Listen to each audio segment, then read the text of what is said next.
Praise the Lord. നിങ്ങളെല്ലാവരും സന്തോഷമാണോ? ആമേൻ. കർത്താവ് എല്ലാവരും അനുഗ്രഹിക്കട്ടെ. കൂട്ടുകാരൻ എപ്പോഴും അല്ലെങ്കിൽ സ്നേഹിതൻ എപ്പോഴും സ്നേഹിച്ചുകൊണ്ടിരിക്കും. അനർത്ഥകാലത്ത് അവൻ സഹോദരനായിത്തീരും. നമുക്കറിയാം ഒരു കഥ.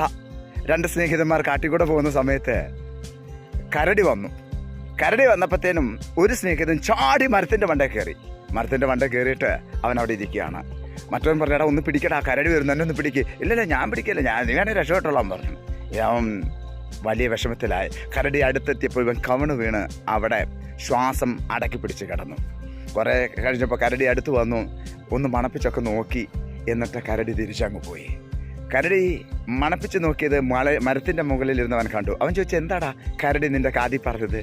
അപ്പം ആ മനുഷ്യൻ പറയുകയാണ്, ആപത്തിൽ സഹായിക്കാത്ത സ്നേഹിതന് വിശ്വസിക്കരുത്. പ്രിയരെ, നമ്മൾ നല്ല സ്നേഹിതന്മാരായിരിക്കണം കേട്ടോ. അവൻ ഈ ഭൂമിയിൽ അതൊക്കെ ഉള്ളൂ നമുക്ക് ബാക്കിയെന്നൊക്കെ പറയാൻ. നല്ല സ്നേഹിതന്മാരായിരിക്കണം. എല്ലാവർക്കും നമ്മൾ നല്ല സ്നേഹിതന്മാരായിരിക്കണം കേട്ടോ. അവൻ ആരും നമ്മളെക്കുറിച്ച് കുറ്റം പറയാൻ സമ്മതിക്കരുത്. എല്ലാവർക്കും നല്ല സ്നേഹിതന്മാരായിരിക്കണം. കർത്താവ് എല്ലാവരും സഹായിക്കട്ടെ. God bless you.